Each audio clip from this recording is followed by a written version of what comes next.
Welcome back to the Faded Podcast. Today, we're going to talk about the dreaded yellow eyebrows.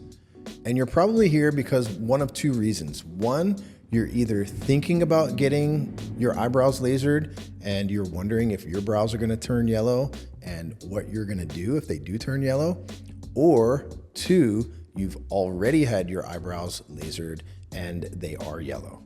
So either way, let's talk about the options that you have when your eyebrows are yellow. Okay, so first let's talk about why your eyebrows turn yellow and why the laser can't remove the yellow. Okay, the eyebrows turn yellow. They're actually not turning yellow. What's happening is we're lasering the pigment that we see. So when you first come in, you're gonna have a dark pigment, most likely, like a dark brown. Sometimes clients even come in and it looks sort of black. And what we do is we target that pigment, whichever pigment we see. So we use a certain wavelength that targets dark pigment, which is the 1064 wavelength. We target that pigment and it usually lifts right away. Within 1 or 2 sessions, most of the dark is usually gone. But what happens is, when that pigment is lifted, it reveals what's underneath. So underneath of the dark is usually some sort of red, some sort of yellow, and maybe some white that's mixed in there. We're able to remove the dark most of the time with no problem whatsoever. And then we're stuck with an undertone, whether the undertone's red, yellow, white.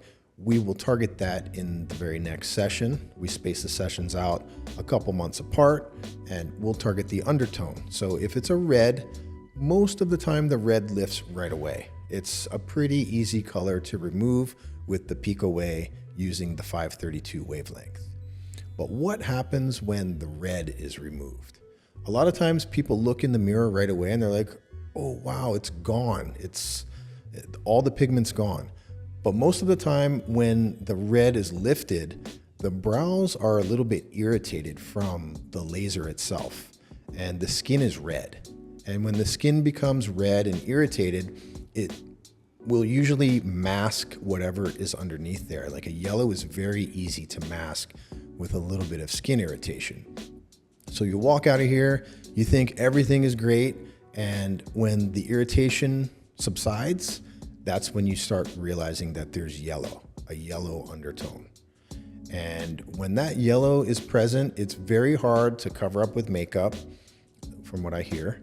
And people just don't like the look of yellow. It's very bright, it catches your eye, especially in certain types of light, like sunlight or in the bathroom, you'll really see that yellow.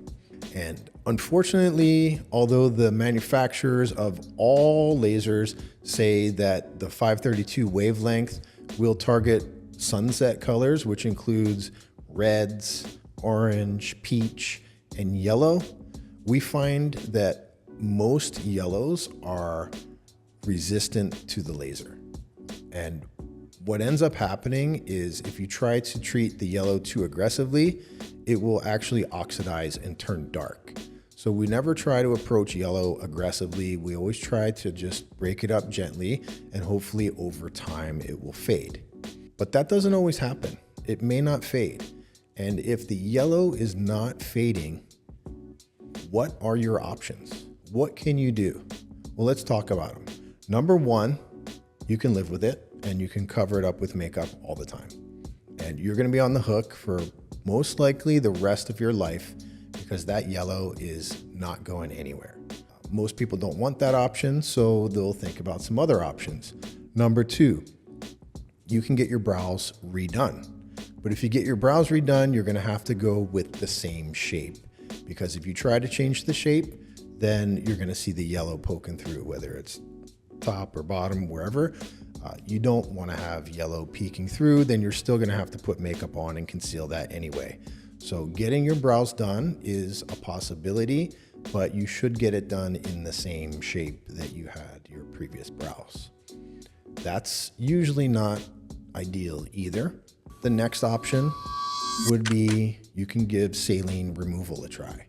So what is saline removal? Well, basically what you do is you take a tattoo needle and you dip it in saline and you tattoo it into the skin.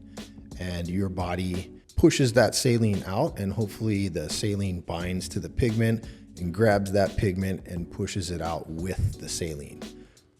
I've seen it work and I've seen it not work. There are mixed cases. I can't really put a finger on why some cases are successful and other cases aren't, but that's what happens. It's very important if you do get saline removal to think about the person who's doing it, because not all saline removal is the same. You can go to somebody who is gonna really dig a hole in your skin, and that could leave scar tissue, it could damage your hair follicles, or you can go to somebody who doesn't apply it quite aggressively enough and you get no result at all. So you got to kind of find somebody who has experience, whether it's somebody who's been tattooing for years or somebody who's been doing saline and has some before and afters that they can show you. But you don't just want to go to anybody and get saline, because it's, number one, it's not guaranteed, and number two, it's not always safe. If it's done incorrectly, you could walk away with some sort of scar tissue, and you may not even get the pigment out also. So you can have a scar and the pigment, which is definitely not ideal. Number one, you can keep that pigment and cover it up with makeup for the rest of your life. Number two, you can tattoo over your brows in the same shape that you had before. Or number three, you can try saline removal to try to break up that pigment and hopefully fade it a little bit. So those are your options with yellow permanent makeup that just doesn't want to seem to come out with the laser. And if you've had an experience where you were able to get rid of the yellow pigment, I would love to hear about it in the comments. So if you found this episode helpful, if you were wondering what would happen to your yellow brows, or if your brows were gonna turn yellow, then please like and share and subscribe and leave a comment and let us know what your experience has been with the removal process of your brows, and if you had laser done and it wasn't successful, or if the yellow came out with your laser. I would love to know how you got the yellow out, and I would love to know what your experience was. Thanks again for watching the Faded Podcast, and we'll catch you again next time.